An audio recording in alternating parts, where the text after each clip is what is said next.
All right, so freshly reproved. Yes, can you believe it? I got another reproof. Yep. Proverbs 6:23. Reproofs of instruction are the way of life.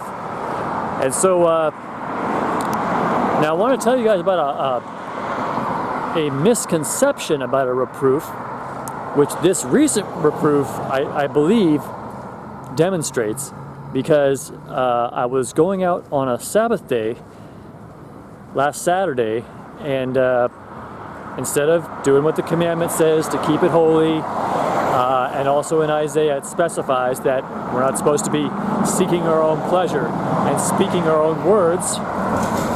Instead, I was out at Santa Monica and Venice Beach. I wanted to have a lunch at the beach and then go for a walk. That may seem tame enough. You say, oh, well, there's nothing wrong with that.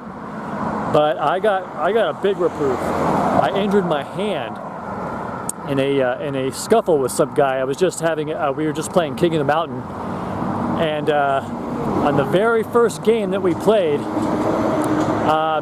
we fell down, and somehow I hit my hand when I was grabbing him or something, and it's broke now. I don't know if you probably can't see the swelling. Yeah, you can't really tell because I'm so skinny. The other one has a lot more bones at the end there. Anyway, and it's going to be busted like that for a long time. So it really bummed me out.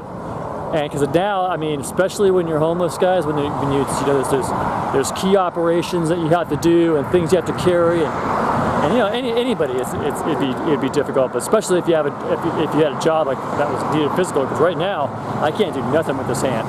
Like just a little bit I can hold with these two fingers, but I'm not gonna go to the hospital and get a cast unless it's like really gets bad. I don't think it's because I've done that before, and all it is they give you this cast, and they charge you $5,000 for it, and something that you don't usually wear all the time because it's really just inconvenient. So it's a matter of just being careful with it. In some cases, of course, you do need a cast. Like if you break your arm, it's like a full break. This is more like a sprain, but it's busted good, and it hurts like bloody hell. And I know it's thwacked. And in my case, I heal really slowly, so it's going to be like a year or more. Could be even 2 years before it finally fully goes away. Otherwise, like there'll still be this dull ache in it. So it really sucks, really a bummer. But what I realized was the last reproof that I told you about, where I was driving around filming, and this black guy runs up to my car and he reaches in the window and like he forced me to delete the movie, and it was like really humiliating and really pissed me off, and it really was a bummer. And but what happened was I misidentified the situation. I thought it was because I was disrespecting that guy. Maybe it was, like maybe God was killing two birds with one stone. But in any case, it looks more like it was because I was out driving around, like having a good time on the Sabbath when others are, home studying. They're not driving their cars, polluting, and out just having a good time. We're supposed to be studying God's Word and keeping that day holy, because it's God's holy day. That's the commandment. That's one of the 10, just one of 2 things God tells you to do. The rest are don't do's of the 10 commandments. The other one is honor your father and mother. And I wasn't doing it. I mean now I sin, and it took me all this time. It took me getting punished this time for me to realize that that's what it was. And I realized, I mean, there's no proof. Other people could say, oh, it's just an accident.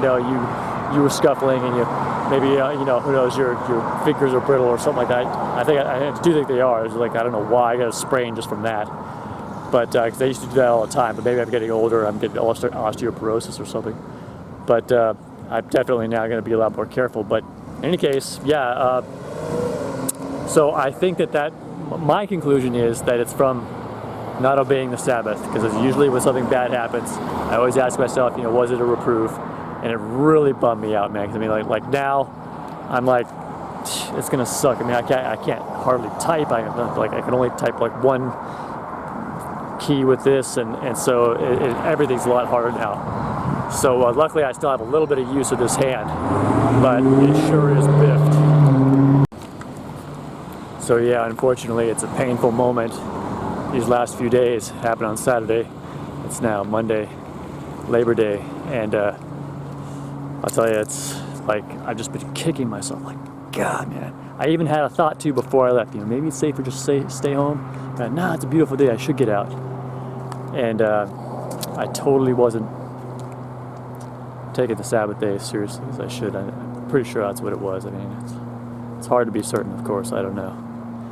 It could all just be a screw up. So that's part of the challenge. But I think when you lead a godly life, you're a God-fearing person. God's in your mind. You're reading God's word. You're always thinking about God. A lot of times in your life, and you're not someone who's off track. Not even paying attention.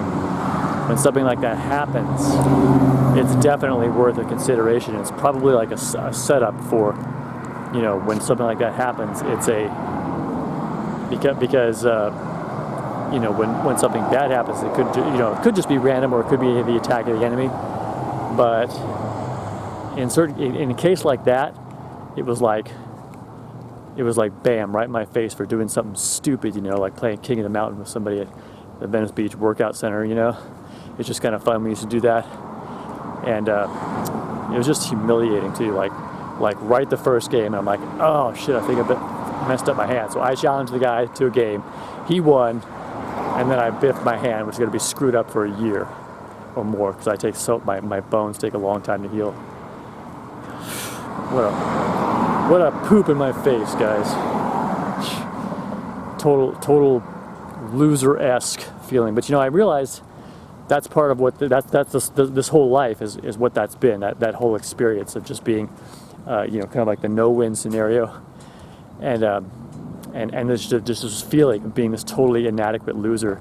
And I could tell, like the guy was like, he didn't have to say anything. He was cool and everything, but it's like, total loser.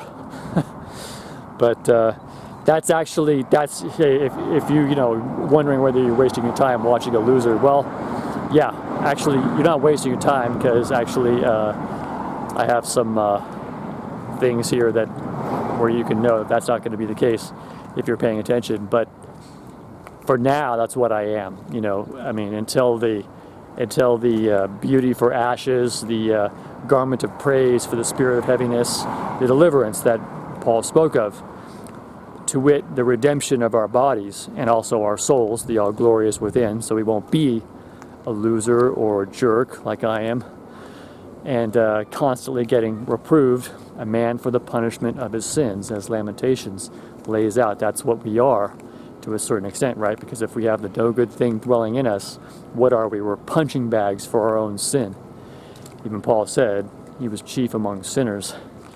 So we know that it's just one blap after another, and it's rough. But I realized, I said, if I only could have just not gone there that day, if I could only but I had to learn that lesson. I'm not justifying anything here. I'm just saying that, there's a lot of, kicking yourself over, God, if I only just one little thing I didn't do, and if I hadn't gone down there, if I hadn't played that game, I could still have, a hand that's not biffed, for a year. And it's very hard to maneuver everything too without hurting like bloody hell. Hopefully, like in a few months, it'll be a little bit less, but it's a bump, because I busted up my elbow, and it took like over like 3 years before I finally didn't notice it anymore. And even now and again, I might, notice like a slight pain a bit if I lift something heavy with my left hand. And it's funny how both times I biffed my left hand. Also, maybe that's my evil side, my left side. But yeah, so you can get those reproofs, guys, and just remember Proverbs 6:23. If you're not getting reproved, how can you be on the way of life? How can you get reproved if you're not sinning, making those kinds of mistakes? Because why would you be reproved if you're not having a sin that needs to be reproved, so that you can learn? So it's the process of learning. I couldn't avoid that day. There was no, I could avoid that moment. There was only, God saw me that whole day, and the whole beginning of the day until that moment, knowing that that moment was coming.